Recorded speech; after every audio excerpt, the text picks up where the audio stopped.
Hello, this is Yogeshwar 7000 again, and I'm back with another interesting topic on Vedic astrology. And today we'll be talking about the planet Jupiter and its associated gemstone, yellow sapphire. So, first of all, let's understand as to why people use yellow sapphire and who can use yellow sapphire.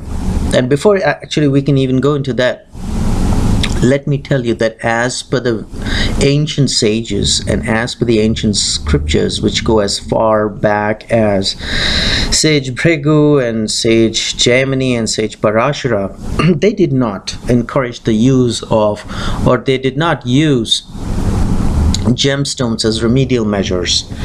They have not mentioned anywhere in their scriptures about the use of gemstone as a remedy for planets. And it's only in the recent times, say about 1,000 years, 1,500 years or so, where recent scholars or recent astrologers, so as to say, have come to the conclusion that yes, gemstones are powerful remedial measures and they can be used both for enhancing the luck and also as remedies. And there are several views on that. There's no one strict or set rule of wearing a particular gemstone that can suit a person. Some astrologers recommend gemstones based on the auspiciousness of a particular lagna or an ascendant. Some astrologers recommend gemstones based on the moon sign. Some astrologers recommend gemstones based on the sun sign. Some astrologers recommend gemstone based on the nakshatra you were born in. And so there are different techniques of determining as to what gemstone will suit you or not. Then there are views of whether a gemstone can remove afflictions of a particular planet, or whether a gemstone can enhance the power of a particular planet. So there are different views on that. And based on this theory, some astrologers recommend gemstones for afflicted or bad planets, and some astrologers recommend gemstones for auspicious planets which are placed on your birth chart. So this is a very tricky matter, and there's a lot of confusion sometimes, contradictions sometimes, and disagreements sometimes between different astrologers as to how to prescribe a gemstone. But one thing is certain, that these gemstones are very, very powerful. They bring with it the energy of that particular planet with them. So it has to be rather used very, very carefully, because a wrong prescription of a gemstone can actually give you bad results, and it can bring havoc in your life if it's not the right gemstone. So be extremely careful of using a particular gemstone. So today, like I said, that we'll be talking about the gemstone yellow sapphire, which is called Pukhraj in Sanskrit. And it's directly related to the planet Jupiter. So first of all, what does Pukhraj do? Pukhraj basically gives strength to the body, or yellow sapphire rather. I should be using the word yellow sapphire because you're more familiar with yellow sapphire. Yellow sapphire increases the strength of a body, and it is extremely good for problems created by poisons.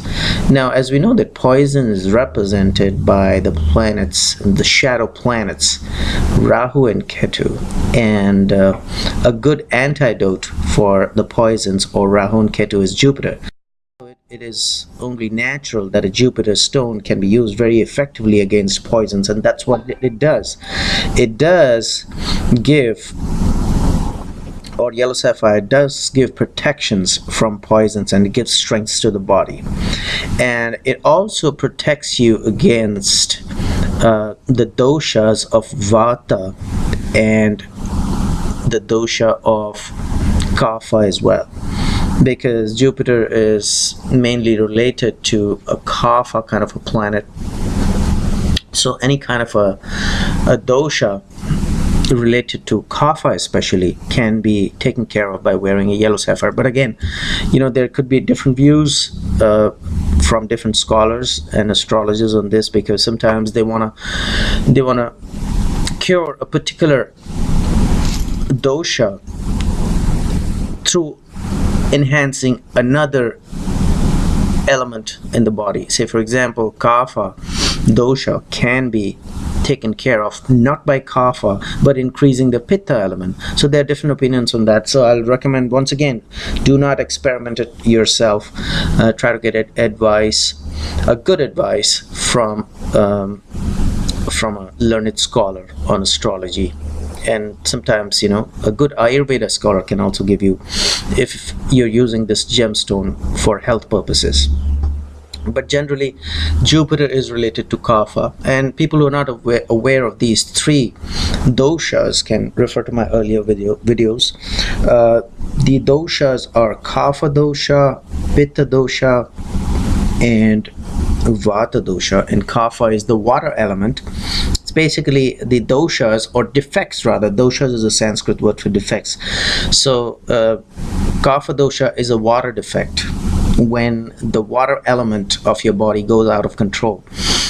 The pitta dosha is the fire element, or a fire defect rather to say. So when the fire element goes out of control, then of course you have pitta dosha. And the vata dosha, vata is air, the air element.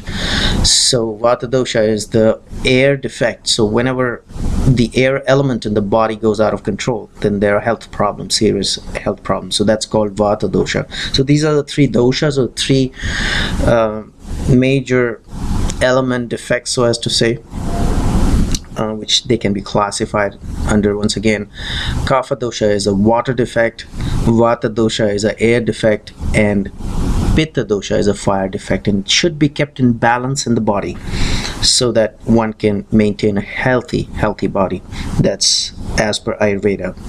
So try to do a little research on that. And then, like I said, since Jupiter is more of a kapha, has more of a kapha element in it, that's why yellow sapphires are used to take care of that dosha caused by kapha, meaning a defect caused by water, or when it goes out of balance.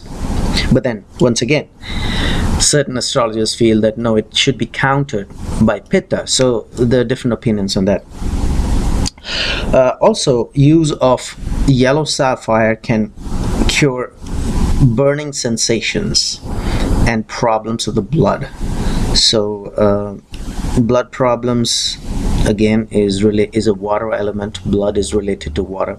And again, Jupiter is a kapha planet, or a water related planet.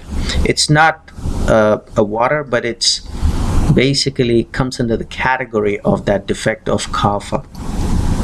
It's not a water element. Water element is Moon and Venus. But as far as Ayurveda goes, it comes under the element of kapha. So whenever there's a problem related to kapha, and blood problem is one of those, people use yellow sapphire also for that. Sometimes it can cure leprosies as well in the body. Because of the power of Jupiter, it has the ability to cure leprosy. And it cures burning sensations. Like I said, any kind of a gastric problem or a gastric fire, it does try to take care of that. Jaundice, and in jaundice, that's a very, very dreaded disease, especially in the Far East. The body becomes pale, the color is yellow, the eyes become yellowish, and yellow sapphire is supposed to take care of that problem and cure it. Of course, I'm not recommending don't go to a doctor, but one of the uses of Pukhraj or yellow sapphire is to take care of jaundice, and sometimes severe coughs and colds and asthmas as well. And sometimes some people who get nosebleeds, that is also one area where yellow sapphire can come in handy. Now, as far as other problems are concerned, scholars go even up to the extent of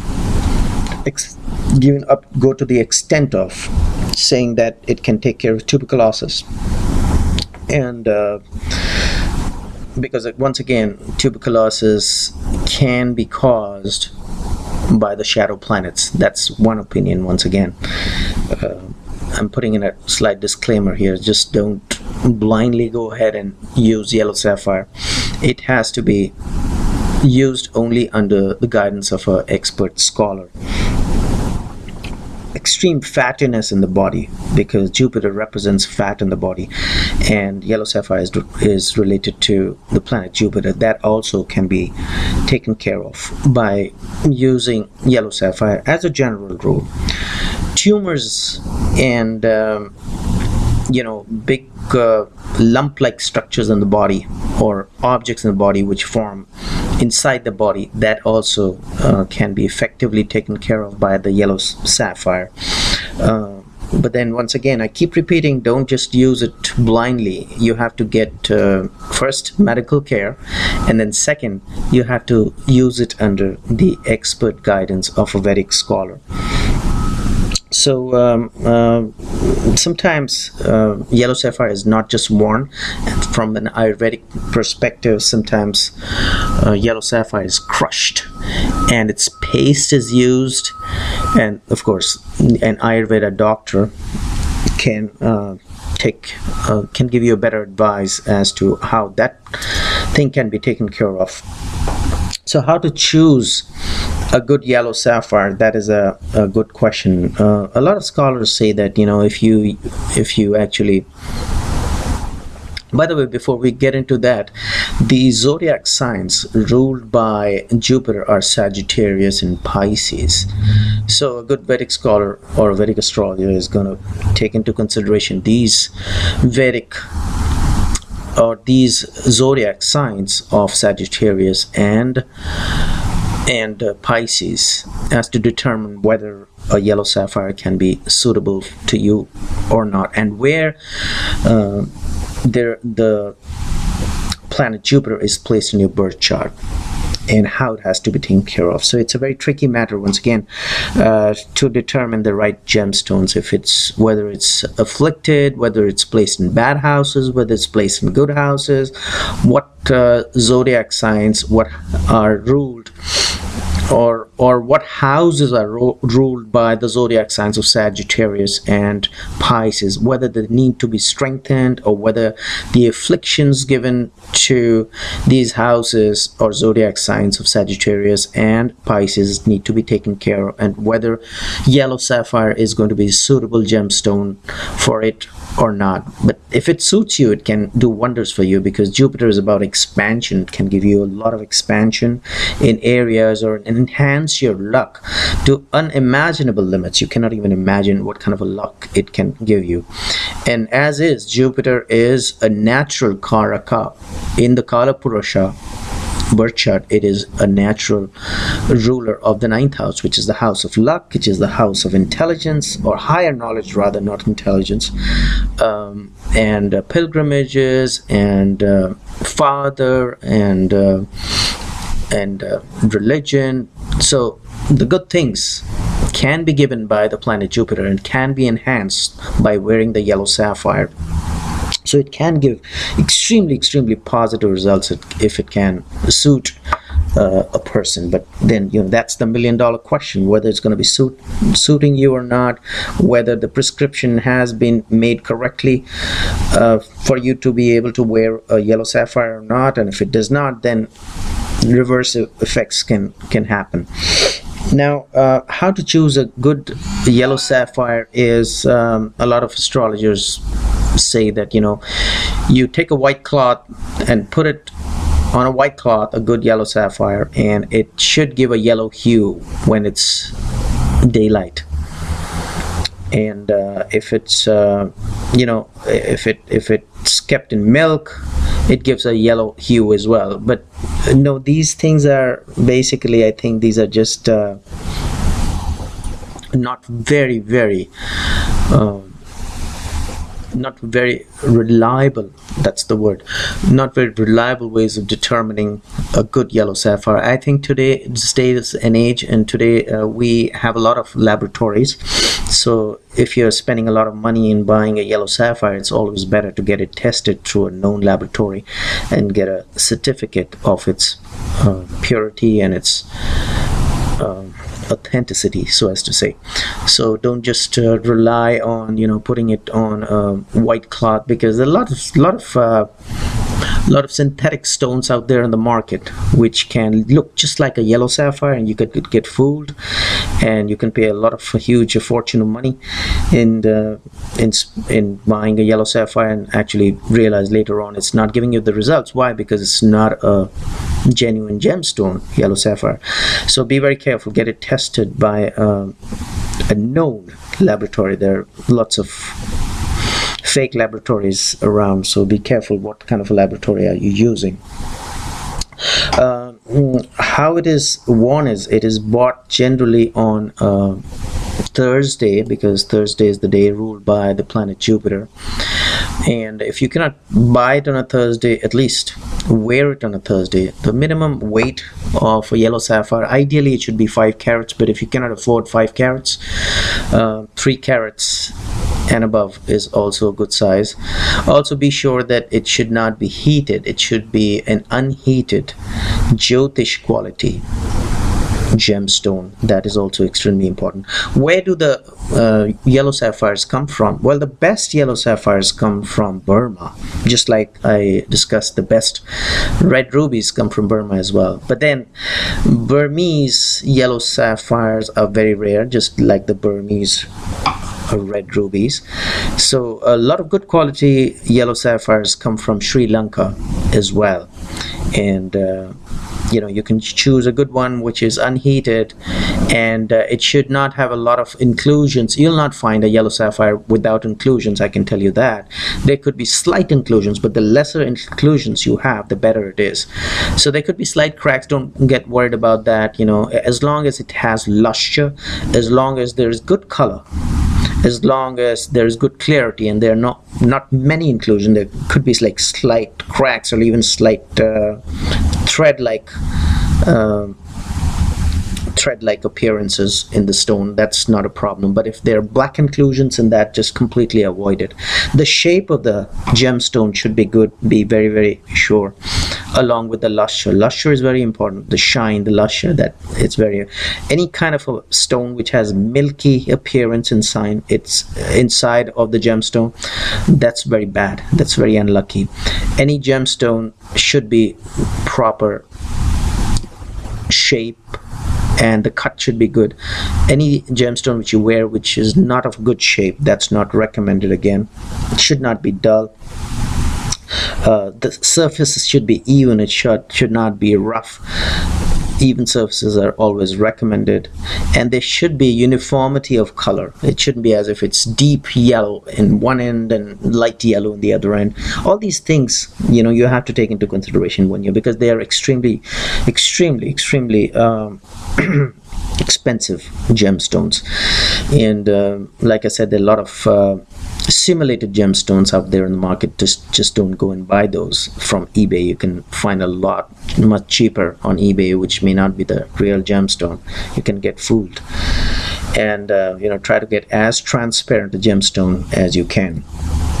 So hopefully you did enjoy this video on yellow sapphire and who can wear yellow sapphire and its connection with the planet Jupiter, and how can we use it to enhance our luck. And in the meanwhile, I will recommend subscribe to my channel and check out my website. There is a link below, and I'll see you with an interesting topic on Vedic astrology very soon. Goodbye.